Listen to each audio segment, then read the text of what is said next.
Salut à tous, je suis revenu pour la troisième partie Bosec Text de cette tablette sous Trégois 4. Et c'est la dernière partie. Et dans cet épisode-là, on va traiter le sujet de cette caractéristique, et autrement dit le fiche technique, aussi ses capteurs. Et ensuite, on va traiter le sujet de ses caméras. C'est plutôt remarquable pour la performance. Et ensuite, le décodage de vidéo 4K et le Wi-Fi et dernièrement sa batterie. Alors d'abord on attaque sur le sujet de ces caractéristiques et pour cela on va directement sur CPU-Z. Donc évidemment il y a un problème en termes de reconnaissance de son SoC, donc ça doit être un NVIDIA Tegra 4 et non Tegra 2. Je crois qu'il y a peut-être un problème en termes d'optimisation de système d'exploitation pour ce genre de problème. Alors, en fait, c'est une SoC Tegra 4 cadencée à 1.8 GHz. C'est une quad-core très très puissante. L'architecture, c'est ARM Cortex A15. C'est l'architecture la plus avancée dans la gamme de ARM Cortex. Et pour le système, alors, la version Android, ça fait 4.2.2, c'est le Jelly Bean. J'espère qu'il sortira le firmware pour le KitKat bientôt. Ce qui est regrettable pour cette tablette-là, c'est la résolution un peu trop faible, même pour une 7 pouces, parce que c'est une SoC de Tegra 4. Donc ça ne fait que 1280 par 636. C'est bien regrettable. Donc ça ne donne qu'une densité de pixels de 213. Ensuite, pour le RAM, ça fait 1 Go. Et pour la mémoire interne, ça fait 16 Go. Ça c'est assez grand pour une 7 pouces, mais j'espère qu'il sortira une version 32 Go, ça sera parfait. Alors pour la batterie, c'est une batterie de 4100 mAh. J'entoure si ça c'est suffisant pour la SoC Tegra 4, mais on verra plus tard. Et pour le capteur, on a une collection complète parce que c'est une tablette pour gaming, donc il faut une gamme complète de capteurs quoi. Donc pour le capteur, on va sur Z-Device pour voir comment il se comporte. D'abord accéléromètre. Alors, c'est plutôt réactif là. Pour le mouvement dans les trois axes. Oui, ça c'est plutôt pas mal. Ensuite, pour le compas, alors on essaie de tourner un peu la direction.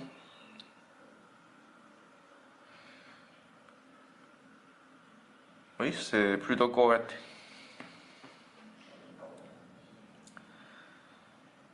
Ensuite, pour le gyroscope, ça c'est important pour les jeux. Alors, je vais essayer de faire comme ça.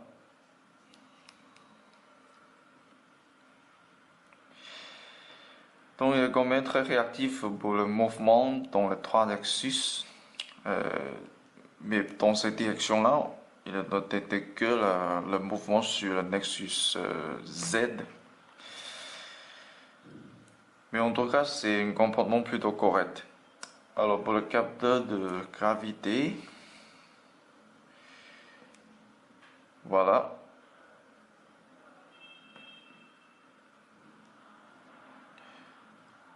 C'est plutôt pas mal. Et accélération linéaire, pardon. Ok, tout de suite, vous avez le coupe sur le tableau.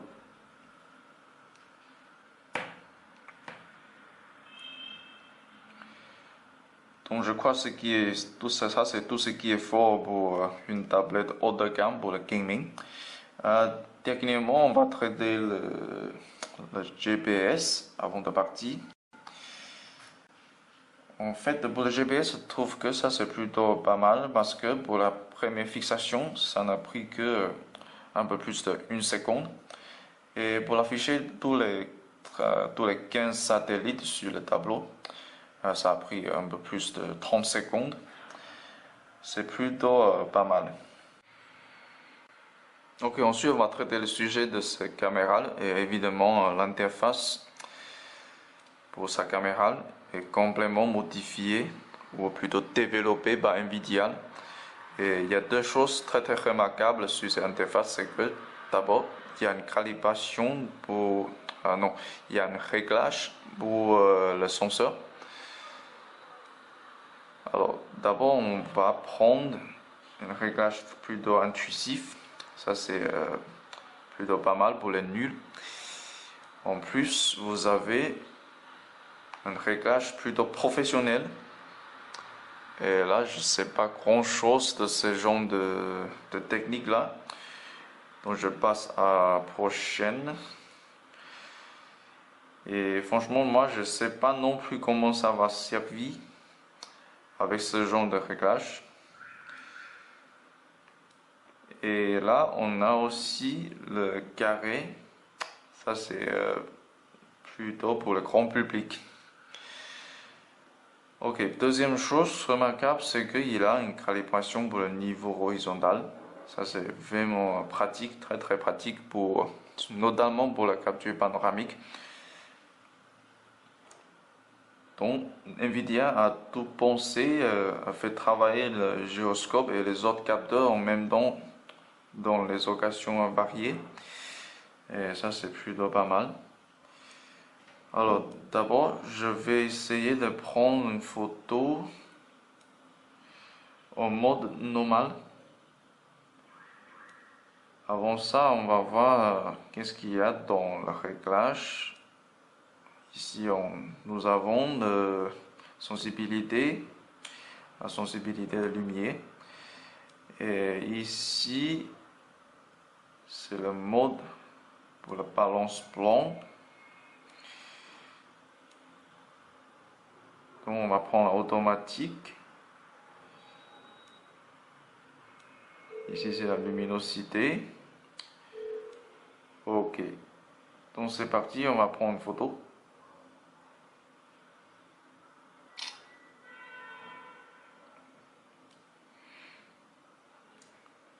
Et franchement, ça a l'air plutôt pas mal.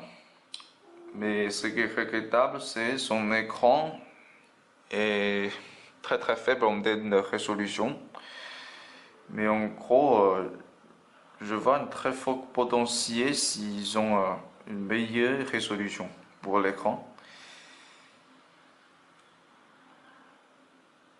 En plus, on va faire avec le mode HDR pour voir ce qui ça donne.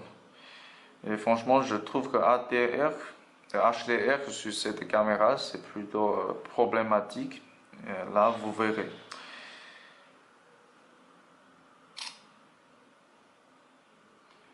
En fait, HDR, il s'agit d'un traitement avec plusieurs prises d'un capteur, d'une capturation, pour avoir un traitement après qui est optimisé pour la qualité de l'image. Mais là, évidemment, il y a un problème en termes d'autofocus. C'est trop flou. C'est beaucoup plus flou que la photo prise en mode normal.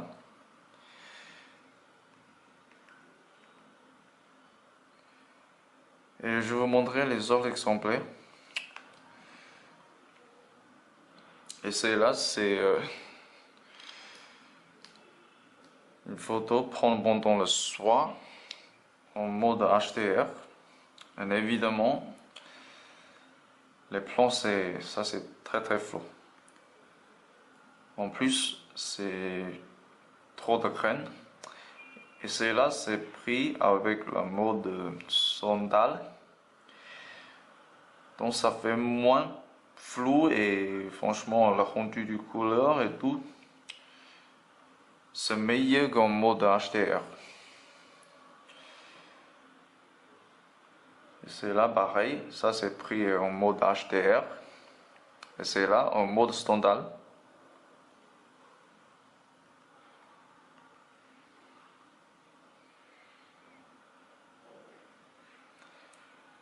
Donc je crois qu'il aura des boulots à faire en termes d'amélioration pour le firmware et aussi pour le système d'exploitation. Alors, ça c'est pris sous plein soleil en mode HDR. C'est hyper flou. Et c'est là, c'est pris en mode standard. Il y a un meilleur résultat. Et pour ces gros plans aussi, cela est pris en mode standard. Il n'y a pas de distorsion de lumière. Mais cela est pris en mode HDR. Donc évidemment, il y a un problème en termes de rendu de couleur.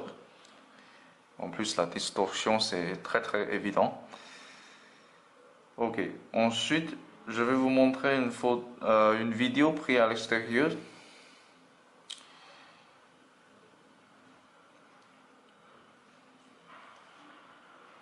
C'est une vidéo en 720p.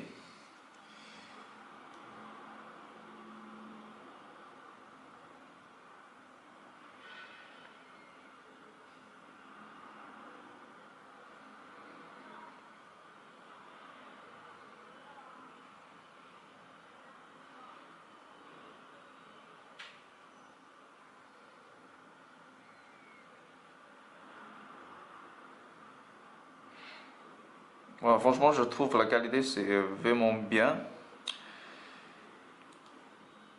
Et on va aussi montrer une photo prise le capture panoramique. Et là, évidemment, le gyroscope a bien fait son boulot.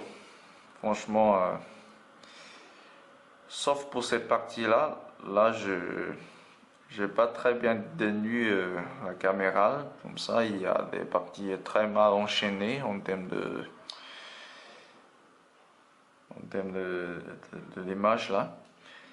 Mais en gros, si on tient bon et avec un petit peu de patience, on peut sortir des photos de la qualité. Ok, là je vais essayer de me prendre une photo qui est hyper proche de mon objet. Et du coup, quand je le place comme ça, avec une toute petite distance envers l'objet, je dirais ça c'est plutôt remarquable parce que là, la texture de cette table, c'est fidèlement rendu sur l'écran. Alors là, on va essayer de prendre un mode normal.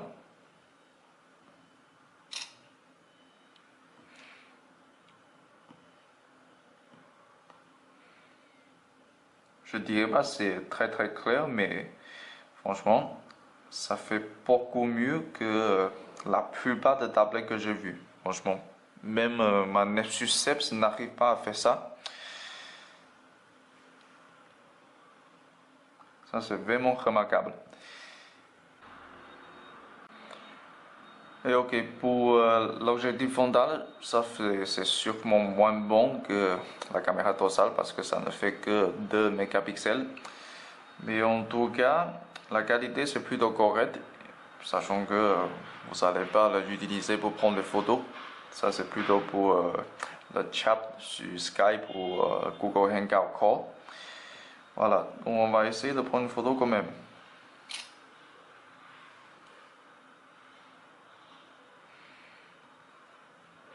Oui, c'est plutôt correct. Au moins, je ne vais pas dire que la qualité prise par cet objectif frontal est meilleure que la caméra dorsale, quoi. Parce que là, c'est un phénomène plutôt bizarre chez beaucoup de tablettes chinoises.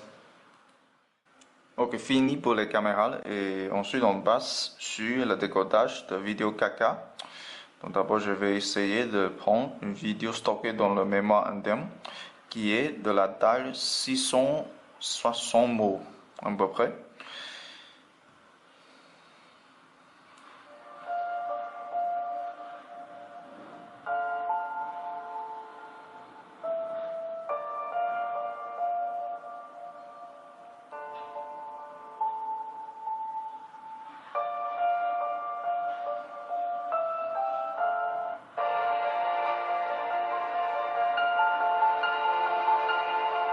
Ok, aucun problème pour ce fichier.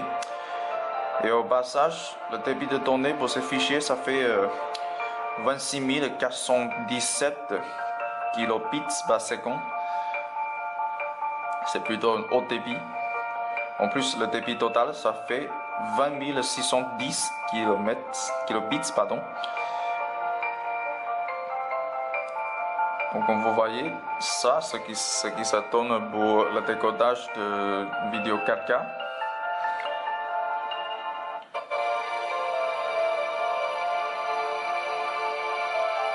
Ah, j'avais oublié, le format de ce fichier, c'est en MP4. Avec un décodage de H264.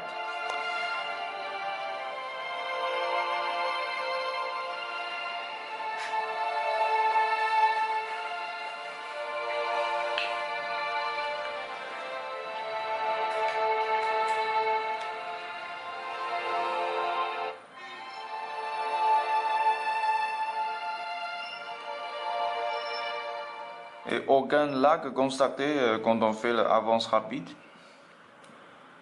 Ça, c'est vraiment impressionnant. Ok, ensuite, on va essayer avec une autre vidéo caca qui est de la taille un peu plus petit. C'est 300 mots.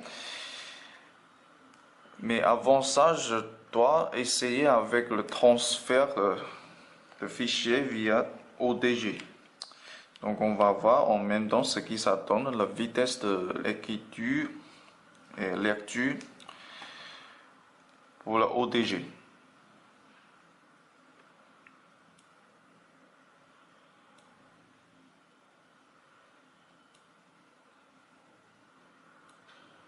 Ok, je sélectionne ce fichier qui est aussi en MP4.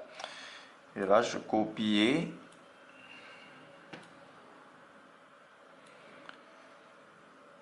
et je colle.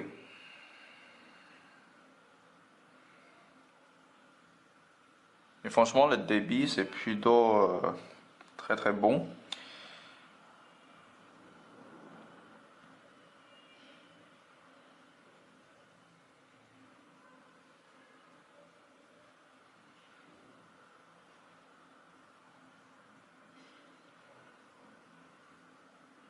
Ok, ça fait moins d'une demi-minute pour transférer un fichier de presque 300 mots. Ça, c'est correct. Alors, on essaie de lire celui-là.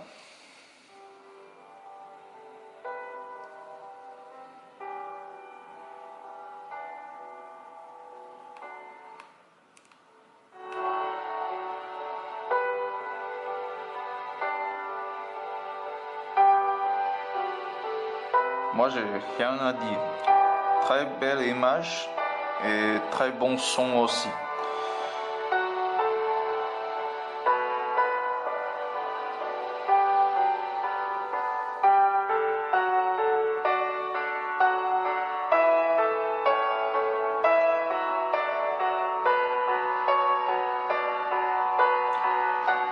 Donc, à part de l'usage pour le jeu, cette tablette est aussi pas mal pour l'usage multimédia, par exemple les vidéos caca. Ok, après la vidéo caca, on va passer sur la puissance de Wi-Fi ainsi que le chargement de la page web. Donc, parce qu'on est dans une chambre plutôt très très isolée, donc là, pour les autres réseaux, on a un très très faible débit. Par contre, il peut quand même détecter ton réseau, ça c'est plutôt pas mal. Et là, on est connecté sur mon point d'accès internet.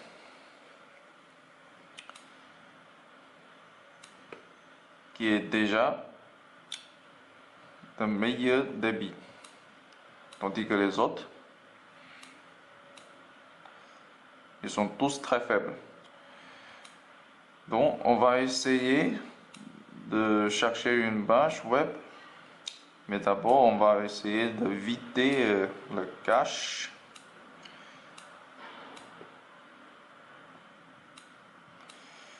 Ok. Ah, c'est top la taille de la de cette cavalier, c'est top.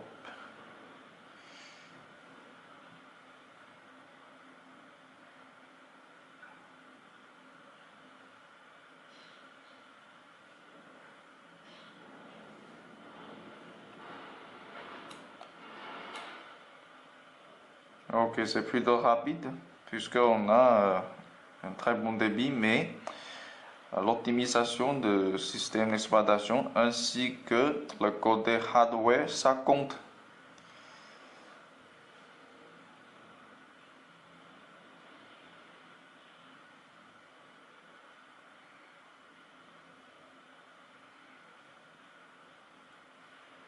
Ok, ensuite on va essayer eBay.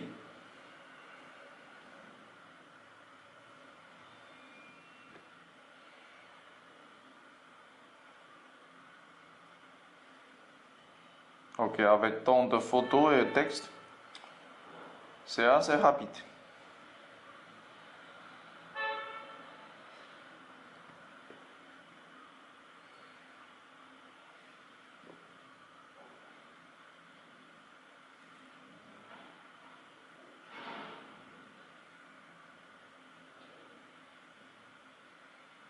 Oui, c'est plutôt pas mal. C'est une expérience assez fluide, assez agréable pour le suivre.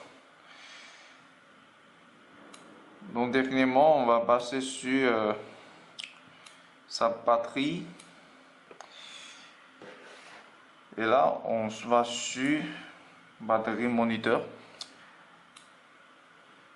Alors, dis donc, on a passé 1 minute sur la batterie sans pencher là. Donc, ce matin, il ne reste que 31%. Ça consomme un peu vite, à mon avis. Alors, regardez ça. Et franchement, pour la recharge, je trouve que c'est plutôt rapide parce que le couple, ça remonte plutôt rapidement. Et aussi pour la température, c'est plutôt problématique parce que quand on est en train de, je crois, pendant cette période-là, on était en train de faire tourner des gros jeux 3D. Ça chauffe facilement. C'est une croissance très violente en termes de température. Alors, pour le voltage, ça reste quand même sécurisé. Par contre, c'est pas assez stable pendant la période de charge. Alors, pour le 15 dernier niveau de la batterie, je trouve que la consommation c'est plutôt correct. Parce que là, le couple c'est pas très rapide. Donc en gros, j'aimerais bien qu'ils ont rajouté une plus grande batterie. Parce que là, vu l'usage de gaming pour cette tablette là, il faut absolument une batterie plus grande que 6000 mAh. Ok, ça conclut tout pour le texte pour cette tablette sur Tegra. Donc, la seule mystère est son prix. Donc, on n'a pas encore l'information concernant le prix de la part du fournisseur. Mais en gros, si vous êtes un gamer, vous cherchez quelque chose de très vraiment puissant, ça c'est la tablette pour vous. Et ensuite, il faut absolument pas oublier que il est équipé d'un stylet qui est plutôt très pratique et très design. Donc voilà, ça c'est tout pour cette spéciale, pour cette tablette sous Tegra. Et j'espère que vous aimez le contenu. Et n'hésitez pas de nous laisser quelques commentaires concernant les caractéristiques de cette tablette et on va voir ce qui s'attend quand ils sortent dans le marché étranger. Alors on se verra dans l'épisode prochain.